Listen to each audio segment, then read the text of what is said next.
Hi there, dear friends. Welcome back. We are exploring ways to bounce out of burnout, and we are going to be moving into some really practical tips. And these are kind of tips that I would love for us to check in. So when we see each other again, maybe we can explore what did you fall back onto, and hopefully you are doing something already, so that we can contribute to our check-in. Number one, I would say, is let's work on our sleep management. Sleep is vitally important. Are you sleeping well? And if you're not sleeping well, why not? Okay. So one of the greatest techniques I know for sleeping well is the body scan, where you lie in bed at night and you just move your awareness around your body. That's all. It's better than counting sheep, okay? Because it promotes good body awareness, and it's very, very relaxing. So instead of worrying about tomorrow, just say, okay, stop that right now. I'm going to focus on my left foot. And then you go, no, we need to think. No, we don't need to think about tomorrow, because as you are worrying, you are injecting cortisol and adrenaline into your body, and you're never going to sleep with those chemicals, those stress chemicals. Okay, so the way to relax is just to slow your breathing down, and then just move your awareness around your body, your entire body, as slow as you can, right? And then you'll find that you'll probably relax and fall into a much deeper sleep. Obviously, there are other factors: alcohol, sugar before bed, caffeine before bed. All of these things are no-go, right? And heavy foods as well. So try not to eat too much heavy food before bed, okay? So then, yes, stress management, that can include deep breathing exercises, right? Deep breathing exercise is very, very, very important. You can try the 3-4-5, 3 in through the nose, holding for 4, and exhaling out the mouth for 5. Then you move to 4-7-8, right? So 4 in, hold for 7, and then out the mouth, exhale for 8. The longer the out breath, the more your nervous system will calm down, and you can then sort of mitigate the burnout effects. Breath work is essential. It is incredible for stress management, but we're not doing it enough, okay? So give that a try. Meditation, you can, for me, that is a game changer, because if you practice calm and peace, you will have more calm and peace. I mean, it's just obvious, right? So you can just focus on your breathing, and or sounds around you, and without us actually having to think too much. So, and if you think, it's not the enemy. It's just always coming back to that object of practice, which is your meditation. Maybe you want to do some yoga, which is also excellent. Exercise is vital, okay? So movement of any types. Yoga is great because it's a mindful activity, okay? But exercise is also fantastic in releasing that cortisol stress chemical. So meditation, exercise, breath work, vital for releasing the stress chemicals.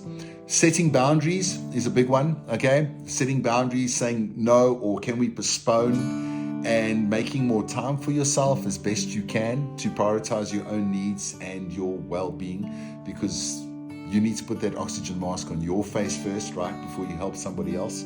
So setting those gentle boundaries is really important. Make some time to have some fun, all right? Do stuff that you enjoy doing. Maybe it's hobbies, or spending time with loved ones, or relaxing, or something like that. What is it that you love to do? Try to do more of that. That'll help us to mitigate the burnout effects.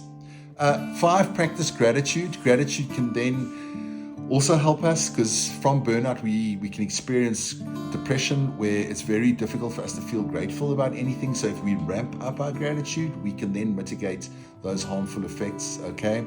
And then stay connected to your loved ones, your colleagues.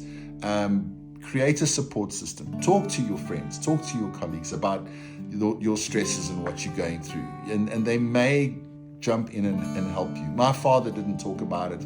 He went from burnout, depression into bipolar schizophrenia. No good, terrible. So, don't be shy to talk about it. Asking for help is not giving up. It's refusing to give up, okay? Maintain healthy habits. Try to limit alcohol, because that's kind of what we go to. Alcohol and drugs, no good for burnout and stress, just makes it worse. Try to eat healthy, nutritious food. Drink lots of water. Journaling, try to journal, write down what your triggers are perhaps, or things you're grateful for. There's so many ways that we can write down how things are going, but to actually write down is so important, okay? Seeking professional help is also brilliant. A life coach, a counselor, again, just to talk and maybe get some good advice as well. But I'm giving you good advice right now, so that's cool.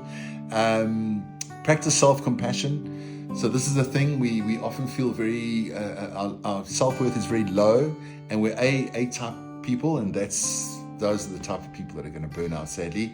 So ramp up your self-compassion, love yourself more, take care of yourself more, take more breaks, okay? Take more breaks. And actually in those breaks, you'll find that your thinking is better rather than push. Because if you're sitting for an hour, that's the equivalent of 2.5 cigarettes, okay? So sitting is the new smoking. Take a break, stand up, walk around. It's good for you, right? And then kind of monitor your stress levels, right? Monitor your stress. Maybe you want to measure your blood pressure, your cholesterol, etc. And you can actually go to your GP and monitor these stress levels and see if they are actually physically coming down. You can actually measure the amount of cortisol that's in your body as well. These are all very medical ways to monitor stress. But maybe you've got a stress graph, and you can kind of keep plotting, well, where am I? Is it a good stress, what we call eustress, or am I constantly moving over into the graph of the chronic stress state? Okay, so these are a couple of tips. I could go on and on about so many tips, and we will explore more. But for now, in order for us to get going and for us to share what our feelings are about some of these practices, maybe give one or two or all of them a try. If you can do all of them a try, then you're well on your way to mitigating your stress and being able to not just sink but swim, okay? So that's my wish for all of you, to be well, to be healthy, to be safe, and to live with ease. All right, we'll see you soon. Take care, dear friends. Bye.